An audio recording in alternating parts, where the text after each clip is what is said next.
Ya, dari Kementerian Pariwisata kami sejujurnya prihatin dengan situasi ini. Dan kami terus melakukan monitoring terhadap perkembangan situasinya. Nah, tapi tentunya kami selalu menghimbau bahwa pelaku usaha wajib memastikan legalitas usaha mereka masing-masing. Menurut pandangan kami, pembongkaran ini tidak boleh sebenarnya dilakukan secara sepihak, terlebih jika legalitas suatu usaha sudah diurus dengan sah. Pembongkaran sepihak bisa menjadi sebuah presiden buruk bagi iklim investasi atau berusaha di Indonesia. Namun, kami juga menghimbau destinasi wisata untuk selalu mematuhi aturan yang berlaku dan memenuhi semua perizinan dasar yang diwajibkan, seperti persetujuan kesesuaian kegiatan pemanfaatan ruang, persetujuan lingkungan, dan persetujuan bangunan gedung. Nah, sektor pariwisata harus tetap memperhatikan aspek keberlanjutan kelestarian alam, termasuk hal pengelolaan kawasan wisata. Hal ini sesuai dengan Permen Parekraf nomor 9 tahun 2021 yang telah diisu tentang pedoman destinasi pariwisata berkelanjutan. Nanti kalau ingin di detailnya kami bisa paparkan atau kami bisa informasikan lebih lanjut. Dan Kementerian Pariwisata juga mendorong adanya evaluasi yang lebih baik dalam pengawasan dan pemantauan terhadap pembangunan wisata yang berada di kawasan sensitif seperti kawasan hutan dan konservasi.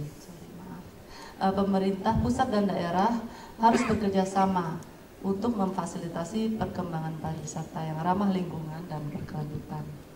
Dari situ, sekian, terima kasih. So, I understand that the ministry, the Indonesian cabinet and ministry,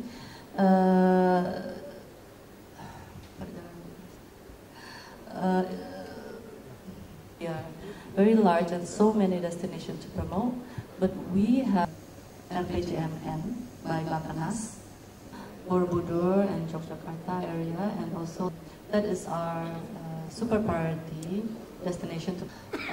Kampanye di Jakarta aja itu dari Deputi Promosi nanti bisa menjelaskan kampanye programnya seperti apa saja, karena tentu Jakarta itu destinasi yang cukup indah juga, jadi supaya beda gitu, kita ingin mempromosikan Jakarta supaya wisatawan dari luar daerah yang terdekat bisa datang karena kami memiliki banyak destinasi seperti museum-museum, galeri, bisa berbelanja, dan restoran juga luar biasa banyaknya.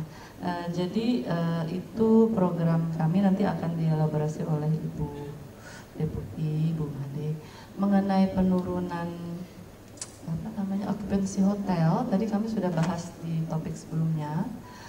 Memang ada dampak dari pemotongan anggaran, tapi untuk hotel-hotel bintang 3 dan 4 ya.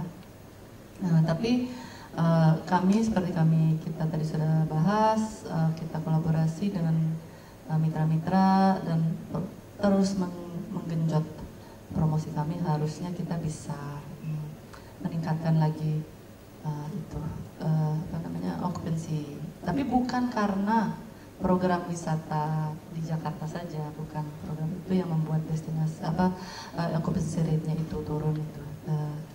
Terima kasih. Dari Ibu, silakan. Dalam jumlah perjalanan wisatawan Nusantara, rekan-rekan media yang saya hormati, pada jumpa pers bulan Maret ini akan kami sampaikan secara langsung sejumlah kabar terbaru mengenai program Kementerian Pariwisata, yaitu yang pertama, pertumbuhan wisatawan mancanegara periode Januari 2025, strategi menjelang mudik Lebaran 2025, program Kementerian Pariwisata, dan agenda strategis Kementerian Pariwisata. Pertama itu 9. Kementerian Pariwisata mengawali tahun 2025 dengan sebuah pencapaian positif dari segi jumlah pengunjung wisatawan mancanegara. Data dari BPS yang dihimpun di Direktorat Jenderal Imigrasi menggambarkan capaian kunjungan wisatawan mancanegara pada Januari 2025 sebesar 1 juta kunjungan. Dengan gembira saya menyampaikan bahwa angka ini menunjukkan adanya peningkatan signifikan sebesar 32% bila dibandingkan dengan angka pada Januari 2024 yang tercatat sebanyak 760.000 kunjungan. Kunjungan Wisnus juga masih dalam proses pengolahan oleh BPS. Berdasarkan kinerja Januari 2025, Kementerian Pariwisata optimis bahwa target wisatawan mancanegara dan Nusantara dapat tercapai apabila momentum positif ini terus berlanjut. Kami di Kementerian Pariwisata akan terus bekerja keras agar pencapaian positif ini dapat terus dipertahankan. Rekan-rekan media sekalian, strategi Kementerian Pariwisata menjelang libur Lebaran tentunya menjadi informasi yang paling ditunggu masyarakat. Kami melakukan sejumlah upaya untuk mendorong perjalanan wisatawan Nusantara yang terjangkau, aman, tenang, dan menyenangkan selama periode Lebaran 2025.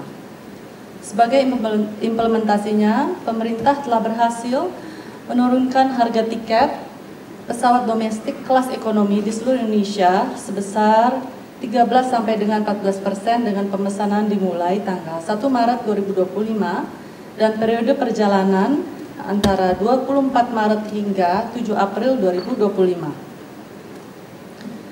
Penurunan tiket ini kami harapkan dapat memberikan kesempatan untuk memudahkan masyarakat untuk merencanakan mudik dan berwisata di Indonesia aja dengan biaya yang lebih terjangkau. Selain itu, bekerja sama dengan para pelaku usaha, Kementerian Pariwisata menghadirkan beragam promosi untuk meningkatkan minat masyarakat untuk berwisata selama libur Lebaran. Dua kampanye yang telah kami luncurkan yaitu kampanye #MudikYuk dan #Lebaran di Jakarta aja. Kampanye #MudikYuk dirancang untuk mendorong masyarakat mengeksplorasi berbagai destinasi wisata